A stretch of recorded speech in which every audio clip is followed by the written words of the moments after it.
so iyo nko muri office yacu iyo ni initiative imwe twafashe kugira ngo twongere uburyo ki abantu bashobora kubona imirimo. Donc hariho kongera donc imishinga yakira donc providing employment, imirimo igiye kuboneka.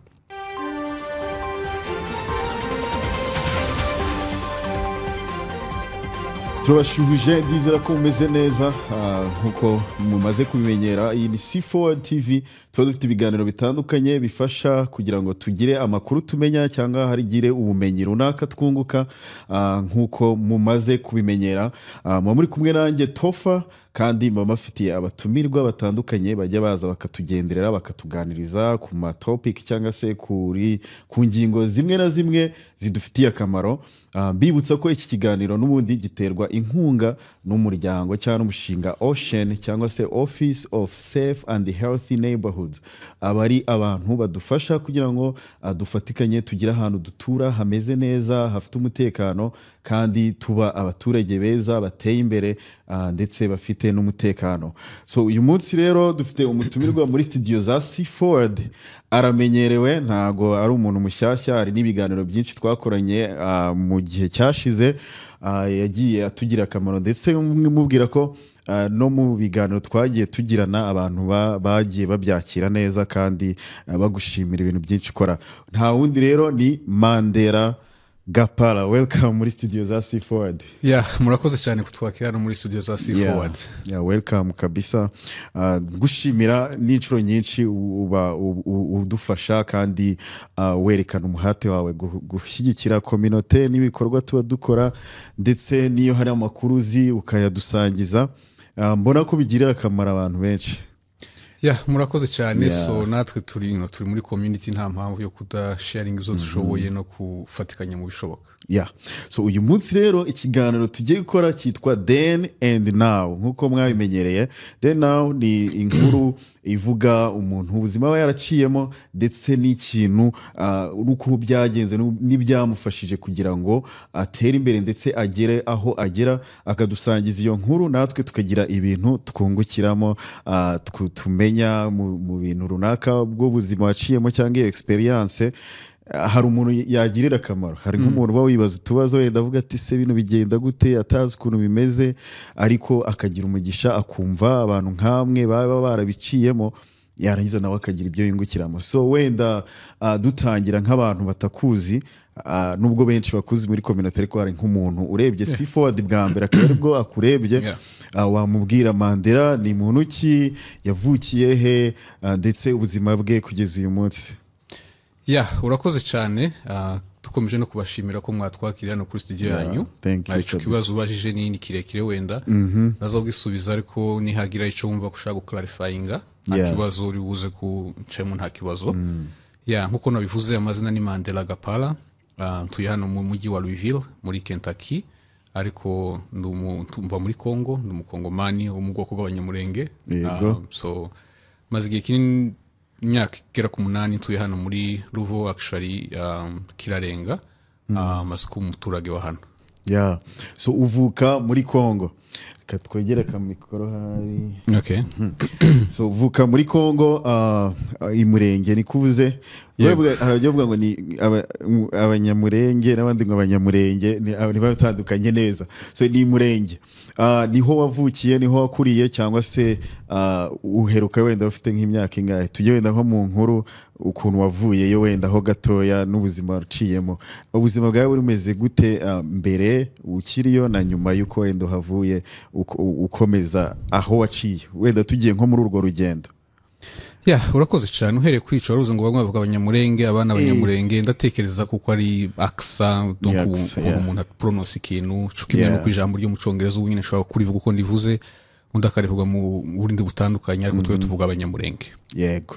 So niyo navukiye rero, ndahakurira, nahavuye, donc ubwa nyuma nahavuye nari mfite imyaka hafi nka, ndatekereza ko 20 ari kuja kwegereza, ariko donc ubwo nibwo bwa nyuma, ariko imbere yabwo donc hari ikindi gihe nagiye mvayo tuja mu Burundi, bihugu birabi guturanye mu Rwanda, umuntu asubirayo.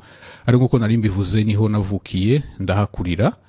Ubuzima uko bwari bumeze nkuko wabajije, mu by'ukuri ntacyo umuntu yagiranye n'umuntu kuba ari mu gihugu ciwe. Ubuzima bwari bumeze neza, twari dutuye mu byacu, twari duturanye n'abo tuvukana, barabara aba family members, cyangwa se abandi bene wacu ndetse n'andi ma communities.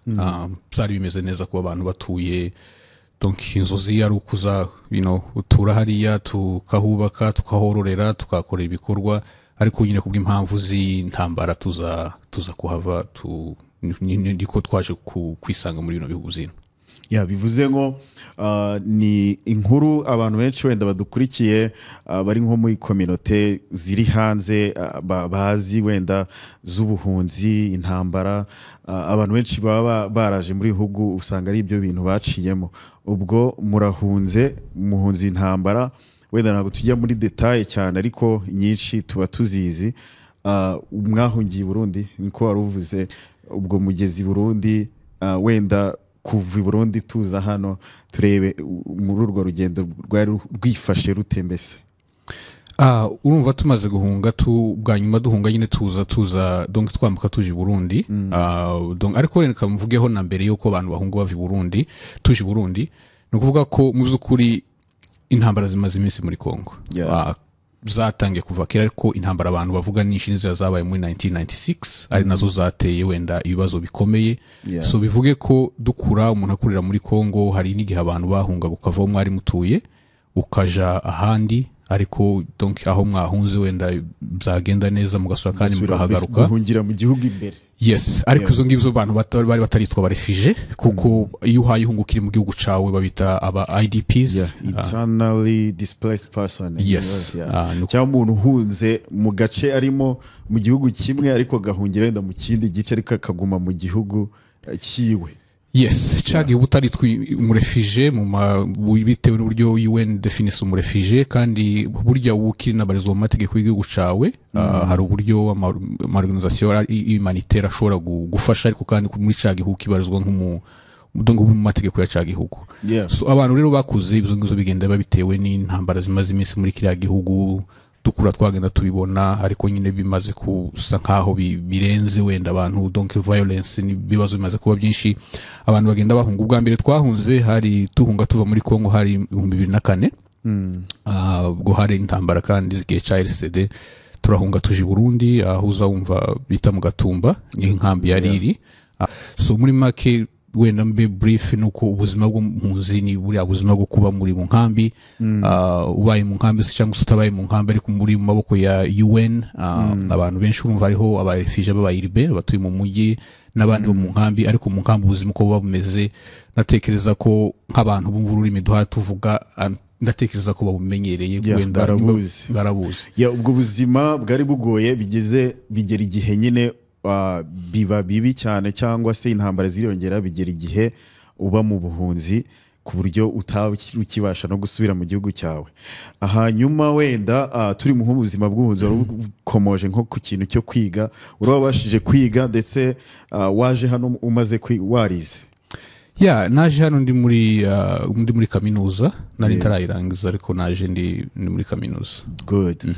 Okay, noneho ubwo tuvuye wenda mu buzima bwo kuza, bwo gutangira urugendo rwo kuza muri Amerika. Ese wari uzi ko uzaza muri Amerika, cyangwa se ni nka chance yakuguyeho gutya ubona uraje?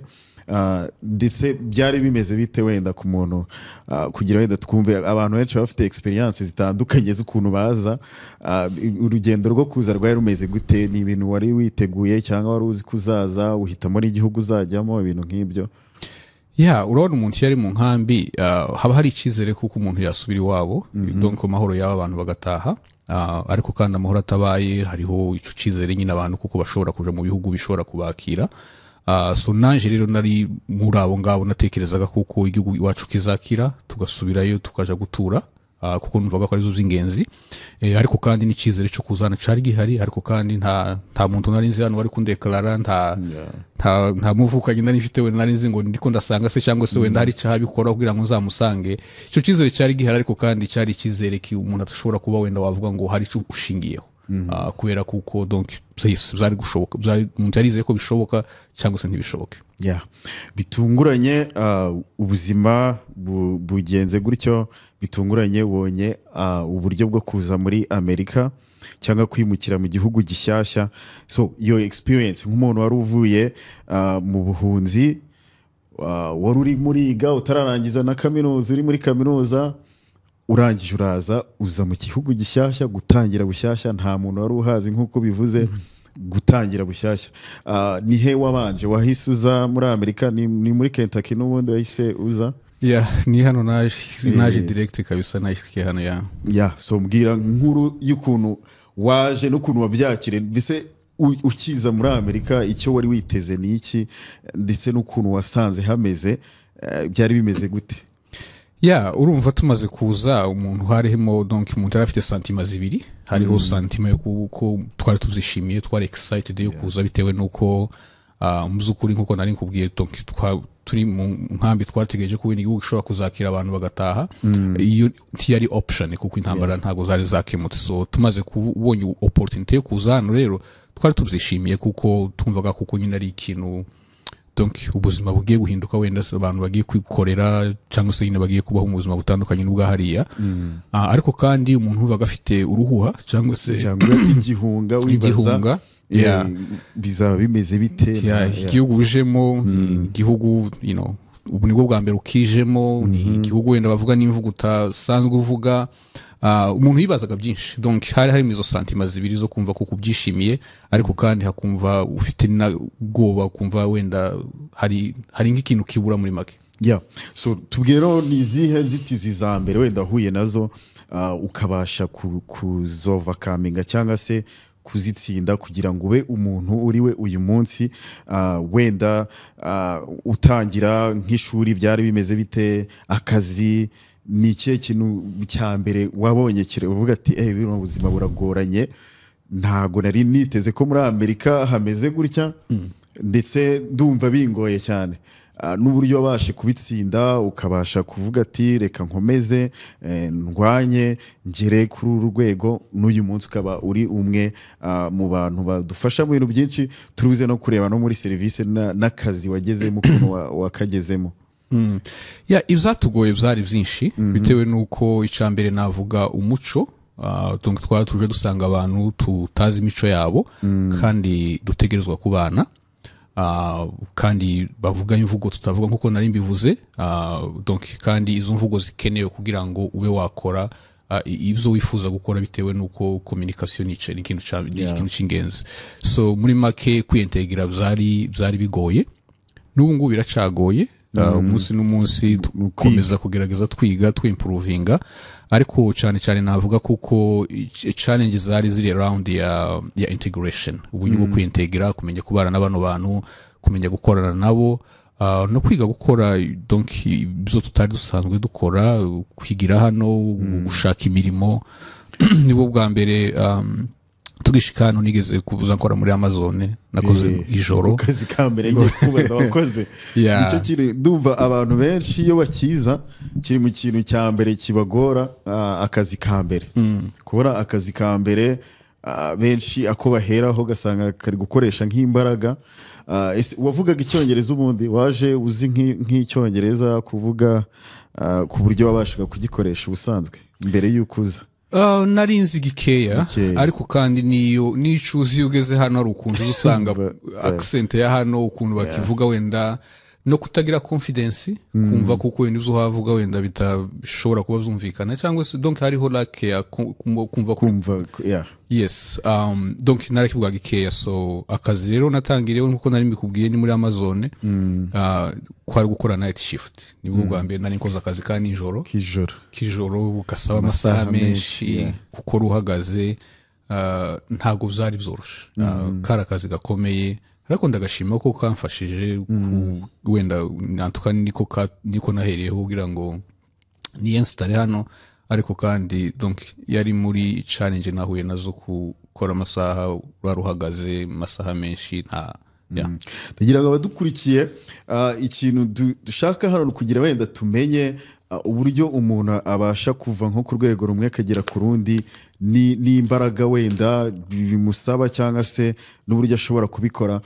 Uri muri Amazone urahakoze ukora ijoro akazi karakuvunnye ariko wari ufite izindi nzozi wenda zikuvuga ati nzabigenza gutya kugira mpave, kuko hari nk'abantu benshi abaza yakora nk'ako kazi noneho ugasanga akumva afite depression cyangwa arihebye, aravuga ati ubuzima bwa hano burakomeye ntabwo nzi ko muri Amerika nzabaho gutya, akumva ko ari wenda byarangirira aho ngaho. Nyamara wenda hari uburyo ukomeza guhera ku rwego rumwe ugakomeza kurukurikira ugakomeza kurukira ukagera kuri nkaho Mandela ageze uyu munsi. Ubwo wabigenje gute ako kazi kugira ukavemo wenda ujye ku kandi gakurikiraho, byari bimeze bite? Uko nabigenje ngishika hano ubwo hari ryari igihe natangiriye ko waziye muri Amerika byari 2012 ntabwo ari kera, ntabwo ari kera cyane kuko imyaka isigaye yiruka. Uko nabigenje nta gitangaza kirimo. Ngishikano na icambere nabajije abakesi waka barabakora ku mishinga yagiye twakira, nagiye mbabaza uburyo ki umuntu ashobora gusubira ku ishuri. Barangije actually bari bafite department ishigikira abantu, donc bafasha abantu kuba appliquer amashuri yarabaje muri university cyangwa se bampuza nabo.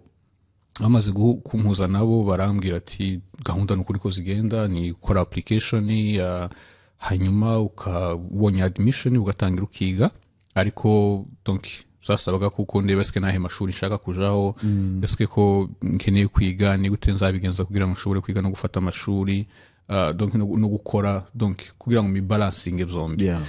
Ngenda ngira bangira inama. Icambere bambwiye ko byaba byiza ko nabanza gukora nkabona nagura nk'imodoka ari kugira ngo mbe flexible, donc nshobora kuja ku kazi, nshobore no kuja ku ishuri ndateze cyangwa se wenda ndinze umuntu aze kunjanayo. So narabikoze, ndangize kubikora ndasubirayo, baramfasha kwa applica ishuri ubwa mbere, college nagiye ubwa mbere baramfasha, banereka wiri baranaplikira kugeza mbonye ishuri, ndetse banaplikira na financial aid. Nuko ndatangira kibisanzwe. Uratangira uriga, wize biki? Wize no kwihe university? Nize kuri Bellarmine, nize Refugee and Forced Migration Studies na International Studies, nizo nize. Bivuze ngo wahise unakomereza muri domaine y'ikintu wahora gubona cyakubayeho ndetse kikomeza no kuba ku bandi bantu, uravuga ati reka ari byo niga. Yaba ari nk'icyo kintu cyabiteye kugira ngo bariyo na topic uhitamo kwiga? Yes, byafashe umwanya kugira ngo umenye icyo shaka kwiga. Ngitangira honestly natangiye mfite ibitekerezo bitandukanye, nkagagena nganira n'aba advisors ku mashuri, ariko nyuma donc byafashe umwanya, ariko nyuma nza kumva kuko nshaka kwiga ibintu zo gufasha abantu.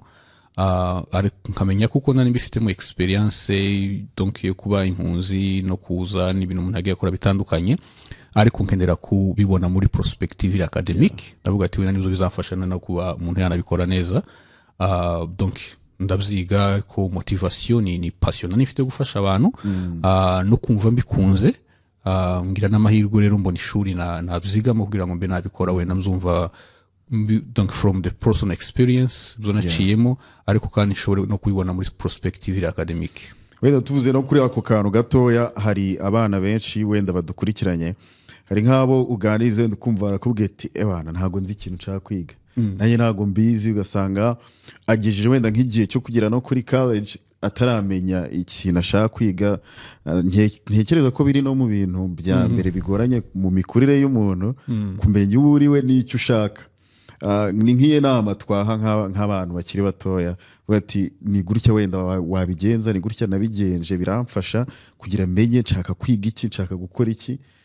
Byagenze ni nk'ikihe kintu cyabigufashamo nk'umwana wenda udukurikiye uri gushaka cyane umubyeyi uri gushaka uburyo yafasha umwana kugira ngo agire icyo ahitamo kizamubeshaho? Nta kibazo cyo kuba utazi icyo ushaka kwiga. Actually biranagoye ukiri mutoya kugira ngo umenye icyo uzabaco, bitewe nuko hari igihe uvuga ngo nzaba runaka, bitewe nuko wowe nabamotive n'umuntu mwabonye tunamenye kuko hariho ma option menshi. So rero kuba utazi icyo ushaka kwiga ntakagombye kuba imbogamizi yatuma utaja mu ishuri. Ni byiza kuja mu ishuri akenshi imyaka ya mbere nk'ibiri yo muri universite hari igihe usanga bafata amakuru ari general ku buryo ki ma prerequisite ku buryo ki ashobora kwa applyinga ku ma major atandukanye. So ni byiza kugenda ukaba open ukaganira n'abaprofeseri n'aba advisors kuko icyo naje gusanga amashuri ntabwo it's not just ibyo ugenda ukiga gusa byonyine, it's about like exchange mukora n'abandi banyeshuri, ibiganiro uganira n'abaprofeseri bawe n'aba academic advisors kandi baba bakuganiriza gutyo hari abandi bafashije wenda bari mu rwego rumwe n'urwawe batari bazashaka kwiga. So wumva kutazi icyo ushaka kwiga rwose antuka komeza kuja ku ishuri, ariko ndabizi ko buri muntu wese aba afite interest, hari akantu umutima uba wakubwira. Hari igihe biza bishika hakaba ari amashuri wafata ngahuza n'umwarimu kumva wenda wanafata bijanye n'iryo somo ukaba wenda washakira kuminuza muri ivyo ngivyo, ariko icyo navuga ni uko kuba utazi icyo ushaka kwiga si ikibazo, waja ku ishuri biza bigenda bisobanuka. Kandi nashaka kuvuga ni Michelle Obama ari gitabo yanditse bita Becoming. Iwe ariko avuga ko nakurya ubaza umwana ngo se niki ushaka kuba warakuze, aravuga ati ntabwo ari ikibazo cyiza cyo kubabaza.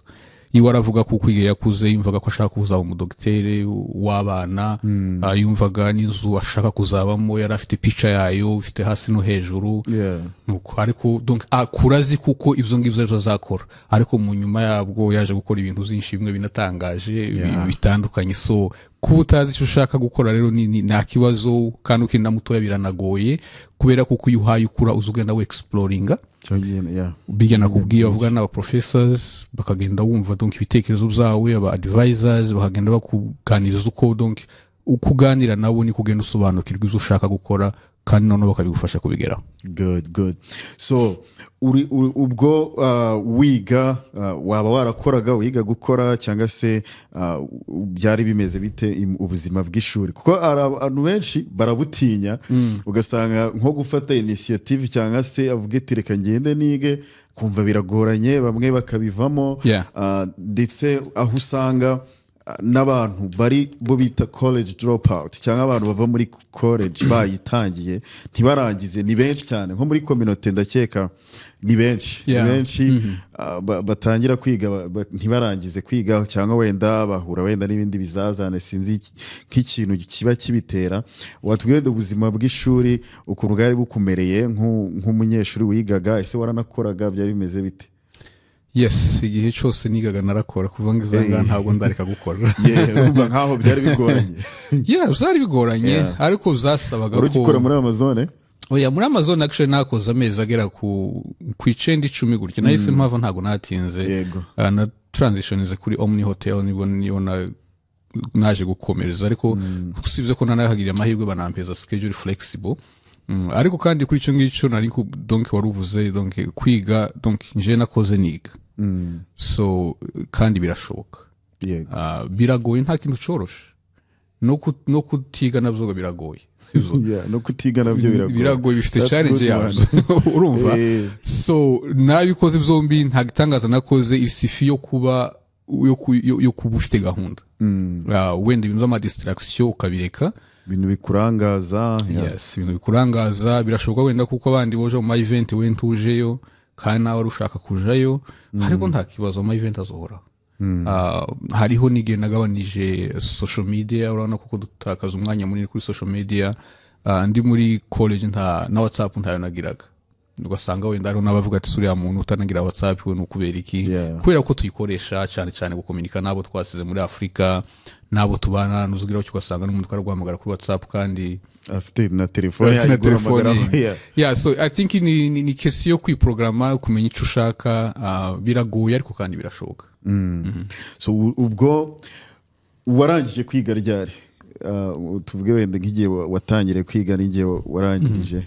Narangije kwiga muri 22 nibwo na graduating. Ni vuba, ni imyaka igera muri 5 yose wihangana uri kwiga. That's good. Ubwo ukirangiza wenda hari nk'ibintu muri community nkeka ko mu bintu bituma community itera imbere iba safe igatera imbere ikagira ibindi bintu igeraho harimo kwiga.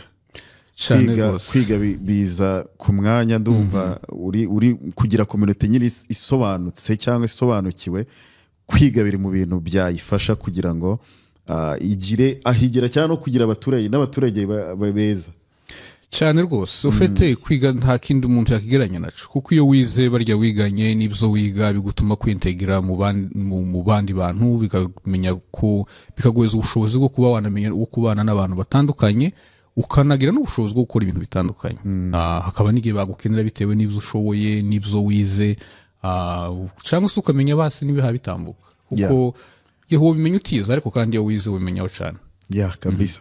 Okay, so tugeze wenda mu rugendo rwawe tugeze urangije amashuri byagufashe nk'imyaka 5 kugeza igeze muri Amerika urangije muri university nakahe kazi cyane iki kintu byaguhinduriye ubuzima uvuga ko ubona ko ubuzima bwawe bwa mbere yo kwiga na bwa nyuma yo kwiga butandukanye?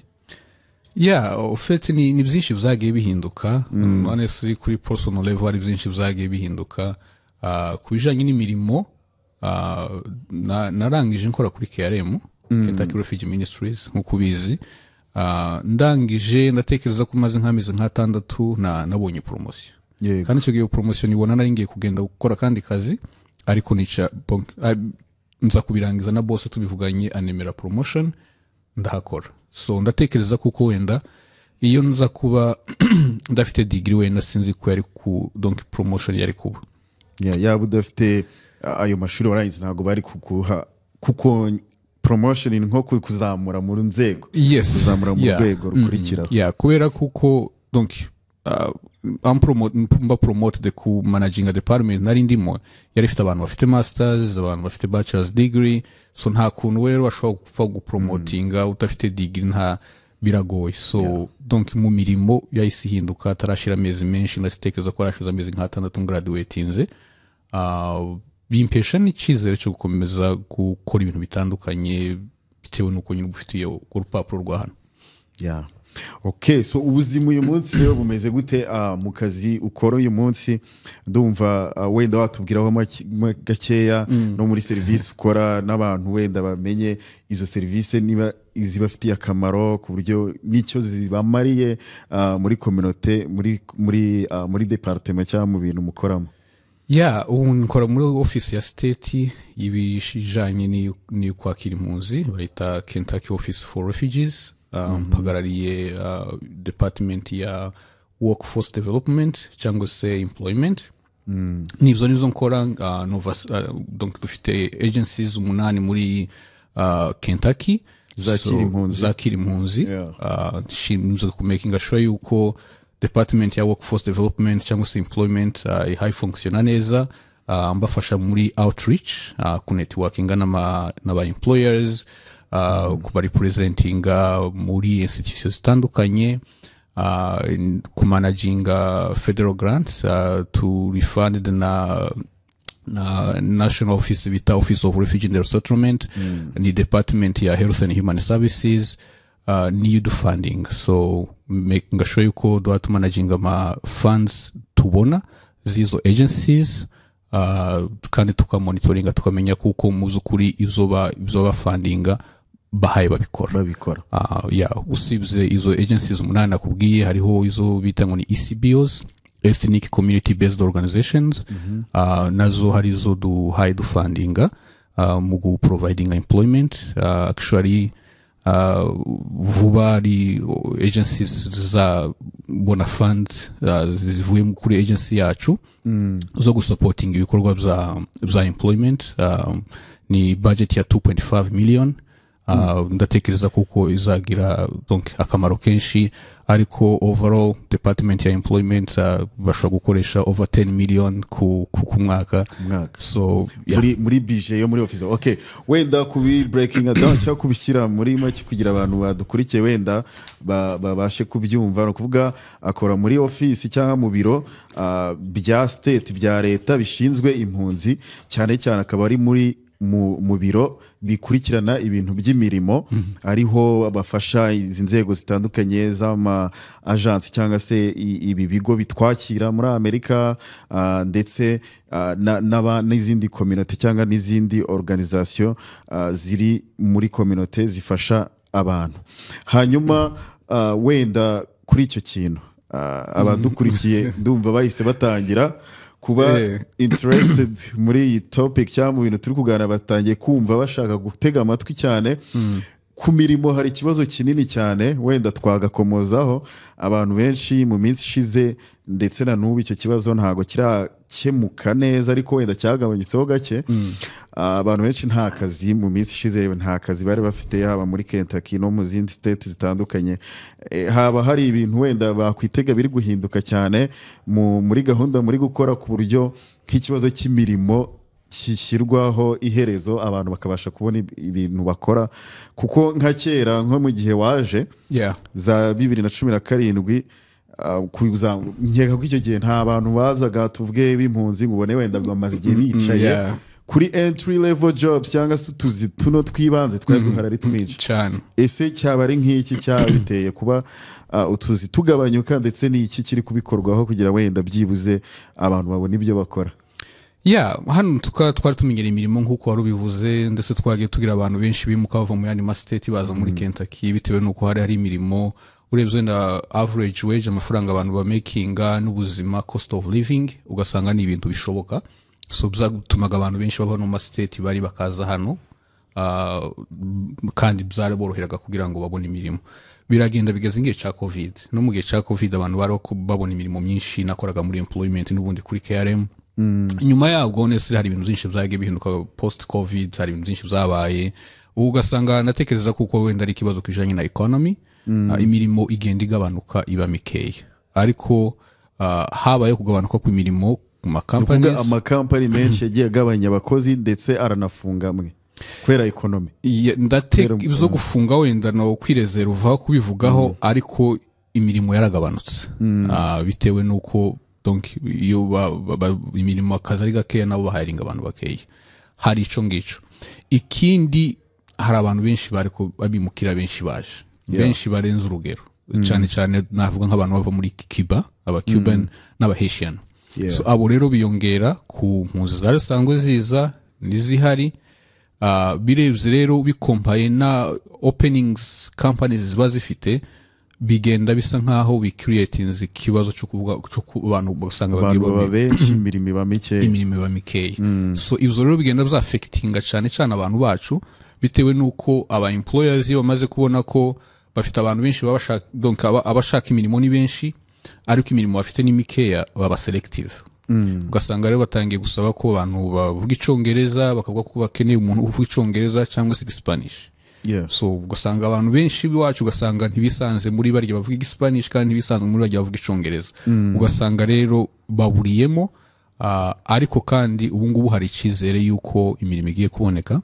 So bivuge kuko hagiye kuboneka donc imishinga yiyongera ku yari sanzwe providing employment. Yes, bivuge kuko rero izo ngizo bizahesha imishinga ni yari sanzwe providing a service. Izo zose wenda hazaba habonetse abantu benshi bafasha abantu, wenda babe bashobora kuba banigisha n'icyo cyongereza, babe banabafasha kubategura mu gihe baje gukora ama interview. Abantu babashaka imirimo donc babone services zihagije.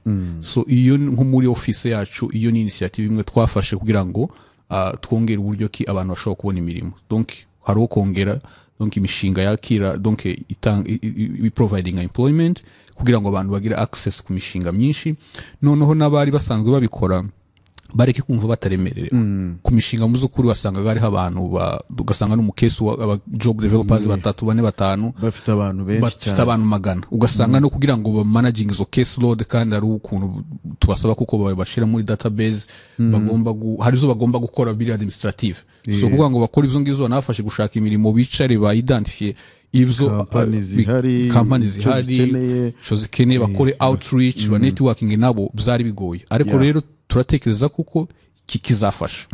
Ikindi cyongeyeho wenda ntabwo ari cyiza, ariko kandi wenda kizabenefisia bari hano ku bintu administration ya Trump bahagaritse abantu kuza. Ndatekereza kuko bitewe nuko abantu bagiye kuza umubare wabo ugiye hasi cyane, ndatekereza kuko companies zahayaringa wenda ugasanga zikeneye abantu, bitewe nuko zose hari abantu baza kwitinga. Umuntu ugiye kwitinza bazokenera kumuramplasa mu gihe wenda akazi kiyongereye bagakenera abandi bantu. Ndatekereza ko izo ngibyo nabyo hari bizongera kuba ama companies yashaka abantu bitewe n'uko none adafite atari overwhelmed n'aba applicants. Yes. Ni ikintu cyiza, ndumva hari akazi kenshi muri gukora. Navuga ko byaha icyizere abantu badukurikiye wenda bafite nk'icyo kibazo cy'imirimo, baba bagize icyizere cy'uko imirimo yenda kuzaboneka kandi bizagenda neza. Wenda izindi policy cyangwa zihari z'ibyo wenda nk'abantu bahagaritse kuza, rumva ni nk'amakuru mabi kuri bo, ariko ndakeka hari icyo bizi, hari ubwo byahagaritse burundu, si bazaza nk'abantu bari mu nkambi z'impunzi bari bategereje kuza bafite amakesi cyangwa se yabo bagiye kuza. Hari nka bamwe bahagaze bagiye no kuza byarangiye. Haba hari icyizere, hari icyo ubiziho na kimwe wenda mu makuru rusange, wenda nk'umuntu wari udukurikira tuvuga ati ni byiza ko bari hano ariko n'abandi bazaza? Ku bazaza wenda ndagerageza kutabyinjiramo cyane, ariko umunsi Trump arahira ku tariki 20 z'ukwezi kwa mbere yasinye executive order nyinshi cyane. Muri izo executive order yari yo yerekanye n'impunzi. Yavuze yarazihagaritse, ariko bihagarika avuga kuko timu yiwe izoza igenda ibireviewinga buri minsi 90 ishize kugira ngo barebe bamenye kuko biri kuri intere za Amerika kuzana impunzi. So dutegereje rero ko iyo minsi 90 izorangira bakabireviewinga bakareba ko biri kuri interest za Amerika kubazana, ariko kandi hari impinduka nyinshi yagiye akora mu rwego rwa national. Hariho funding nyinshi yagiye asanga agabanya.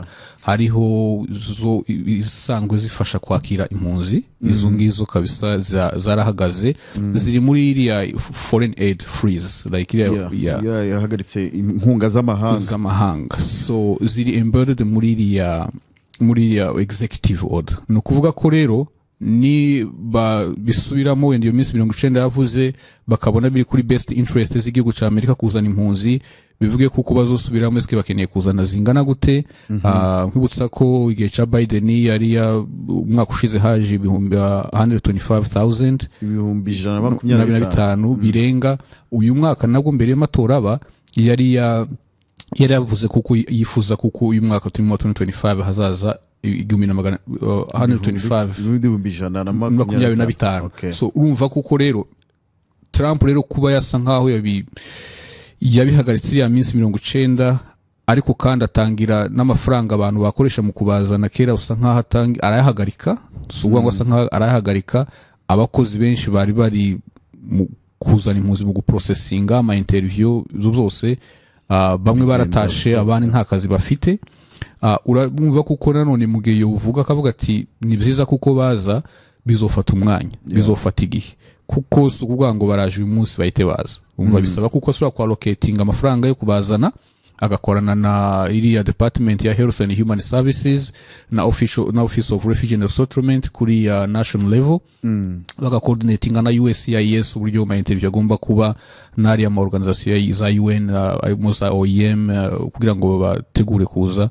Bivuge ko sintekereza kuko wenda bihagaritse burundu, ariko kuri ubu nyine nta impunzi zihaziza kandi nta cyizere cyinshi gihari. Wenda bashobora kuba badukurikirana kubaca umugongo cyangwa se kubaca intege, ariko nuko niko bimeze.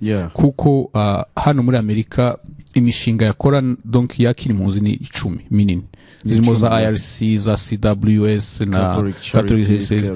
Yes, kuri national level abakozi benshi barahagaze, nta kazi bafite. So bivuge kuko rero uhitubona wenda umugambi wazo bifite, ariko kandi wenda abadukurikiye tibashobora gutekereza kuko na pangira ngo baca intege. Wenda nawe uzabafasha mu kugira ngo baje gusuzuma izo executive order uko zivuga, kandi nkunda ko impunzi ziza nizo nkoramo. Ariko donc uko bimeze niko bimeze. So turi gukomeza mu kiganiro cyacu tugana no ku musozo mu kanya. Wenda tukanire no ku kintu navuga cya trauma cyangwa se abantu bace mu bintu by'ubuhunzi, harimo nkatwe nk'iyo nkuru watubwiye nawe. ukaza muri Amerika ukabasha kongera kwiyubaka ukanatera imbere ukiga ukarangiza ndetse hari n'abandi benshi baba dukurikiye baba baraciye muri ubuzima bose abari ubuzima bujya kuba bumwe. Ni iki wababwira wenda ku kuntu wenda umuntu ashobora kuva ku rwego rumwe akagera ku rundi agakira trauma cyangwa se ibikomere mu by'ubuhunzi ndetse kuko urebye nubwo baba barahunze ariko usanga imiryango myinshi ikiri iriya nk'uko bavugaga wenda mu mibare ukavuga ngo bazanye ibihumbi 125 abo ni abantu bazana ariko baturutse mu bihugu byinshi cyane byo ku isi yose. Ntaguciye mu ijambo worldwide mu kwezi muri 2024 umwaka ushize mu kwezi kwa gatanu statistics za UN zavuga kuko over 120 million y'abantu bari displaced, miliyoni 120 zirenga ziri displaced ariko bavuga kuko yes bari mu buhunzi hagati mu bihugu barimo yes over 120 million n'abantu bari displaced. Aba refugees ni 43.7 million. Abo nabashoboye kurosinga n'ibice birindwi ni impunzi bari mu buzima bw'uburefije. Uwo twita umurefije ni umuntu washoboye gukurosinga boda yavuye mu gihugu ciwe kandi yashika kiyandikisha urantegera. Abo ni abantu bari bazwi bari muri systeme ya UN 43.7 million.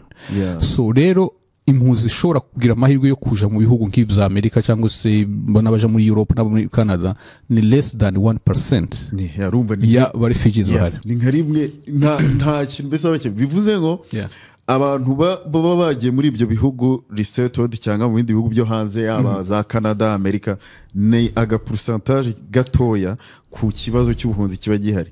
Binavuze ngo ababa bari hano usanga bagifite ibibazo byo mu bihugu baturutsemo harimo abavandimwe babo bakiri mu buhunzi cyangwa se n'abandi bakiri muri bya bihugu barimo bakihura na bya bibazo kwicwa n'icyateye ubwo buhunzi. Noneho nk'umuntu uri hano ni nk'iki wenda muri ikiganiro twabwira nk'inama uburyo yakwitwara cyangwa se n'uburyo ukiri ibikomere ukanagerageza no kuba wanafasha wenda community nawe kugira ngo izamuke wenda ariko navuga nk'icyo kibazo. Ikibazo cha trauma ni kibazo wenda kiri sensitive muri community yacu. Y'umuntu avuze kuko afite trauma bavuga ngo ari crazy wenda yarasaze ibintu nk'ivyo ari nabo tekereza kuko ari amarozi n'ibindi muri community zacu urabizi abakongomani barabivuga. Ariko ufite abantu kugira ngo nkuko nakubwiye donc cyangwa se wenda nkuko impunzi zose ziza hariho trauma abantu ba experiencing mbere yuko baza harimo guhunga gupfusha abantu kuva mu byabo guti byabo n'ubuzima bwo mu nkambi bwo kuba cyangwa se wenda abo batuye mu buzima bw'ubuhunzi ubwo aribwo bwose bwo kuba hatazi ejo uko hameze. Sibyo ibyo ngibyo ugasanga n'ibintu biri traumatique byose ugasanga bagifitiye trauma mbere yuko baza bamara no gushikaga hano naho hari hiyo trauma integration biravyo kuvuga mu imico tangira udiringe n'abantu tabanaga no kubana n'abantu ururimi abantu banga urabizi kugira ngo ugende gutwara imodoka abantu bari bimenyereye kuba kwifatira urugendo utiriwe donc ni byinshi. So rero ni byiza kuko tuzemera kuko ibizo twaciye mu biri donc bituma abantu bahungabana muri kwa kubyemera biguhesha kuba washaka donc icagufasha kugira ngo ubi overcoming. So nk'ico kibazo warubajije cyo wabwira abantu kugira ngo babikire ibyo bikomeri.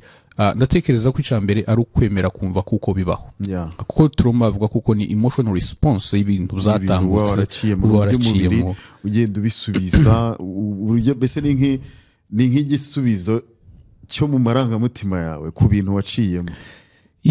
Donc tekereza ibintu waciyemo ugasanga biraguhungabanije kandi trauma tiri mu mpunzi gusa ari no donc mu bandi bantu ba hano nk'akandi karero natanga wenda hari umuntu usanga wenda kubera accident y'imodoka yabonye nubwo atarayirimo bigatuma wenda atangiye yazaje gutwara imodoka kumva afite ubwoba cyangwa se kumva ntashaka gutwara donc imodoka kumva ko caga ikorwa kiya event yabonye yaramutraumatize.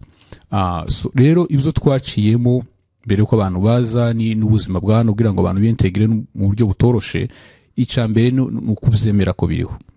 None wamara kubyemera kuko biriho wenyine bitewe na level na impact bizakugezeho, ukamenya ubufasha ukeneye uko bungana. Ushobora kuba ari ubufasha wenda wenyine wakwitorera ibisubizo mu buryo bwa self care, meditation, cyangwa abasenga, uburyo ki bushobora gufasha. Ariko kandi izo trauma zigenda zitugiraho impacts zitandukanye. Wumva kuko zakugize impact zikomeye, ugashaka abantu babyigiye babifasha, batanga ubwo bufasha, bakakuganiriza, ukababwira ibyo waciyemo, bakagufasha bitewe nuko bakubona n'izo batekereza zagufasha. Zino muri service zimwe turi gushishikariza abantu no gutanga ko tuberekana aho ubwo bufasha baba buri, ukeneye ubwo bufasha wumva bimuremereye, ndetse n'ibibazo bya hano bitandukanye. Hari igihe usanga ari nk'umumama ni wenyine n'aya mabills ari gukora, agateranyaho n'ubuzima yaciyemo, yabura akazi, ubuzima kumva burarangiye.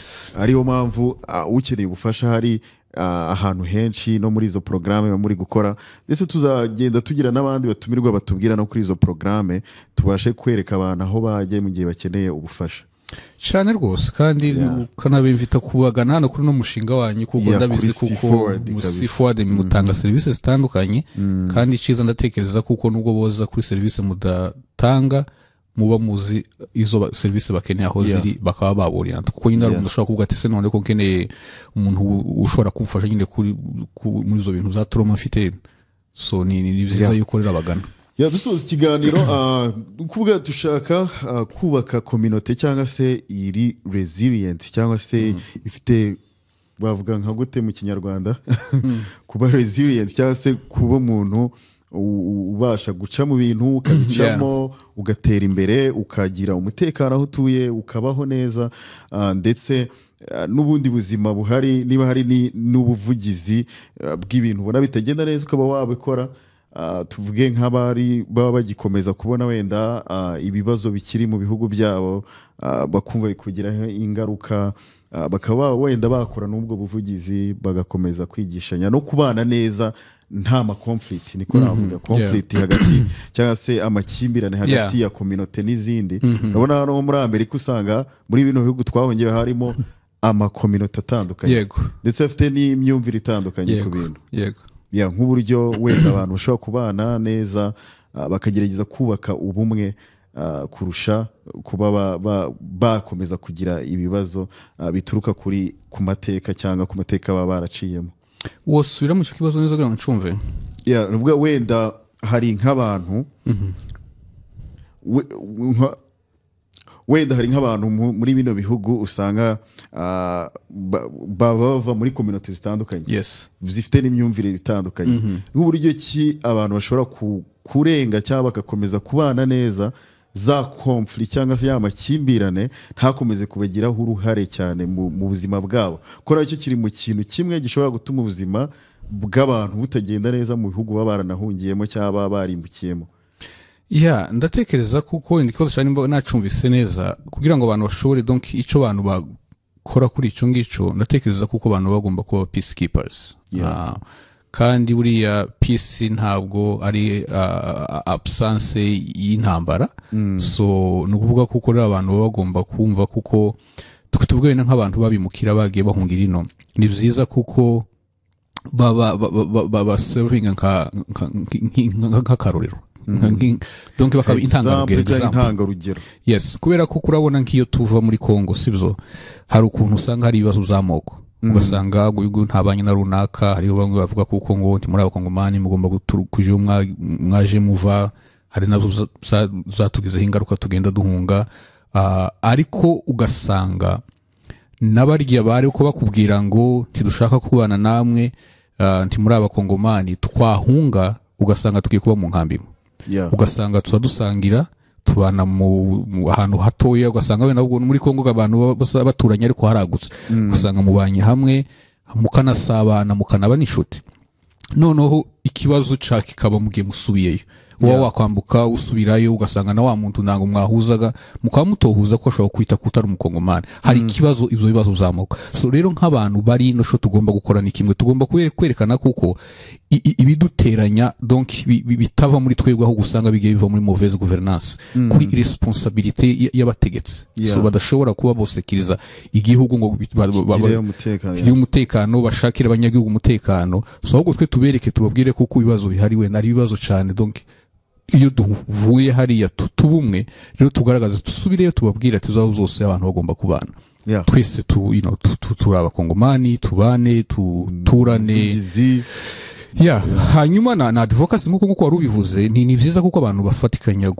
gukora advocacy bagakora advocacy mu buryo bumwe bwawe na ntibatera confusion mu baba bakorera advocacy kuko natekereza nk'abakongomani twese turadmitinga yuko ari ikibazo cya mauvaise gouvernance kandi donc amoko hariya donc asubiranamo akenshi wenda bitewe n'uko leta idafite ikibikoraho wenda ugasanga ihagarariza mu ruhande rwa bamwe wenda nti abantu ugasanga bakarenga n'icyo babona so muzi ukuri ni byiza kuko aba hano tugeze hano tutaba tugomba gukora ibintu bitandukanye ni byiza ko tuja hamwe ahubwo dutange message ivuga ko twebwe aho turi mu buhunzi duhujije turi umwe dusabe n'abatuye hariya kuba babana so kubana no guharanira umutekano no kuharanira amahoro naho dutuye nicyo kintu cya mbere urakoze cyane Mandela ndumva twaganira ibintu bitandukanye byinshi ndetse n'umuntu wadukurikiye hari ikintu yakwigiyeho buryo wabashije kubaho ugatera imbere ukava ku rwego rumwe ukagera ku rundi bivuga ko birashoboka n'umuntu uza wenda kumva acitse intege akavuga ati se bizakunda gute ko nanjye ngira ahantu ngera cyangwa se ngira ibintu bindi nkora birashoboka kuko uri icyitegererezo cyangwa se uri uwa mbere wabyerekana ko byakunze urakomeza uriga urarangiza ndetse ukaba ufite akazi ukora no muri ofisi cyangwa muri ofisi ya leta mu biro bya leta bishinzwe impunzi wakoze cyane kereka niba hari nk'ubutumwa bwa nyuma wenda babwira abari badukurikiye undi tugasoza ikiganiro ni ukugushimira ko watwakiriye hano muri studio yanyu kandi tunabashimira ku bikorwa byiza mukora serivisi mutanga hano ku n'umushinga wa C-Forward turabashimira cyane ku giti cyawe ngushimira ko iyi studio mu by'ukuri uri kugenda utanga ibiganiro byiza byinshi bikangurira abantu gukora kwiteza imbere no kubahereza amakuru mu gihe bikenewe kuko amakuru aba akenewe nkaba nakwankuraja kubikomeza ukomeza gukora bino bikorwa gusangiza abantu amakuru ni byiza nabonye ubushize waratumiye state representative nima kukani biriya ni byiza kandi yagiye aca mu bintu biriya by'ama executive orders Trump yasinye biriya ni ibintu byiza cyane community baba bakeneye kumva bitewe n'uko kumva abantu benshi bavuga icyongereza n'abavuga icyongereza ari gusanga batasomye ibyatambutse ni byiza rero nkaba nkubwira ko wabikomeza kandi mu gihe dukeneye ko twagira icyo dufasha turahari twafatikanya so murakoze cyane thank you so much sabaye badukurikiye mwakoze cyane then now nakagaruka tuzasubira mu bindi biganiro kuri C-Forward mwa muri kumwe nanjye Tofa mukomeze mugire ibihe byiza nakagaruka